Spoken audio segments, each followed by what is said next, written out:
Alright guys, for the second part of this master lock video where I try and find locks that aren't completely worthless, I'm going to look at the Master Pro Series 6835. Or sorry, 6830. Here's what the key looks like. Not great. Yeah, I'm not very impressed with this key.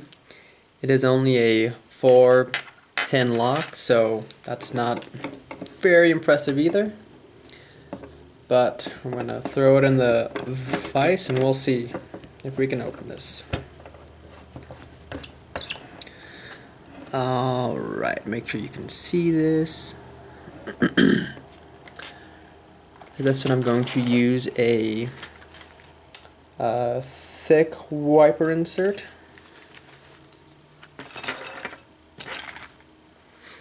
I'm going to try and make sure that you can see the lock. And my trusty short hook from the Praxis kit. Okay, here we go. I'll try to keep my hand out of the way. That's not doing a great job, but we'll see. Okay, I'm getting feedback on number 1. You heard that click, I just shot into a nice falset.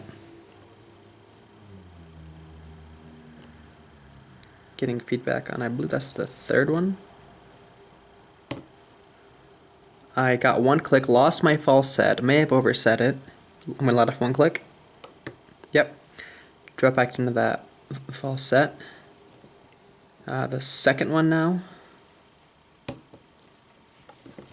And the lock is open. Now what's weird about this lock is the shackle won't always open on its own. You have to sometimes manually open it. So that wasn't great. This is supposedly a contractor grade lock, whatever that means. It should put up more of a fight than that. So let's look at what's inside. I believe there are at least, well, we'll see.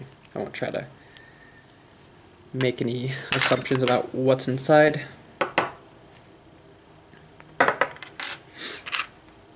Alright, here is our core. That is nice and greasy.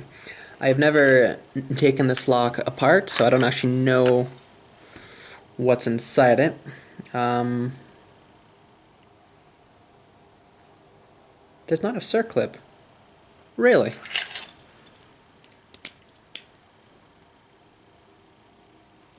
Am I just missing it? I don't think there's a circlip on this. Alright, well.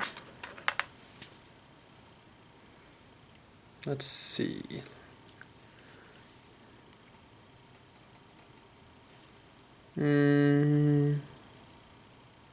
Oh, looks like it's been like crimped in. I don't know if you can see that or not, but right there it's been indented in. I don't know if I'll be able to remove this core. Yeah, that's not moving. Dang it.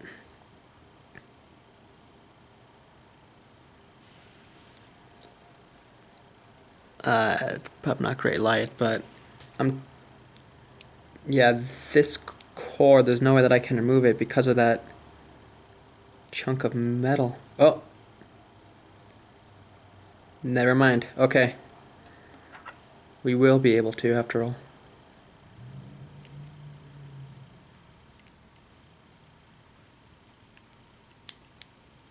This is the wrong size follower. That's interesting. It's one of the smallest ones I have. Try this one.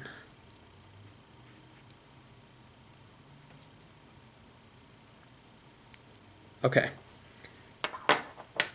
That worked. Only 4 are in there. We knew that from the key. Seemed like they all had to be picked. I don't remember ever setting number 4 though. Alright, and I know this isn't a great angle to see what's inside. I'll have a close-up at the end. Number 1, standard Same with number 2, number 3, and number 4. And these are the ones where they're like red, green, and whatnot. So I wonder if this has been rekeyed, actually. Alright, which way's the front? Just want to make sure. Okay. Number 1 is a tiny little spool. Same with number 2. Number 3 is also a spool. So is number 4. That's interesting. Huh. I thought they would have had one normal or one serrated or something. That's really interesting. Springs are all the same. The core wouldn't have been modified because this is just a normal lock. Alright, I'm going to try to hold it up so you can see what's inside. Whoa-hoo-hoo! I have a tripod, but it's not the greatest tripod in the world. Here, we're going to try this. We're going to see how it works out. There you can see the lock. Alright, that seemed to work out well. I guess in the future I can just manually grab it and lift it there. Okay, thank you for watching. This was the Master, what is it, 6830. Would I recommend it? Probably not. At this price you can find cheaper locks that are harder. I wouldn't recommend locking anything up with it. I think it's even more expensive than an American 1100. So for security purposes, actually using it, I wouldn't recommend it. As for a training lock, I don't know if I'd recommend it either, honestly. It looks nice, it looks shiny, but I don't think it's worth it. Alright, thanks for watching. If you have any questions, leave them below.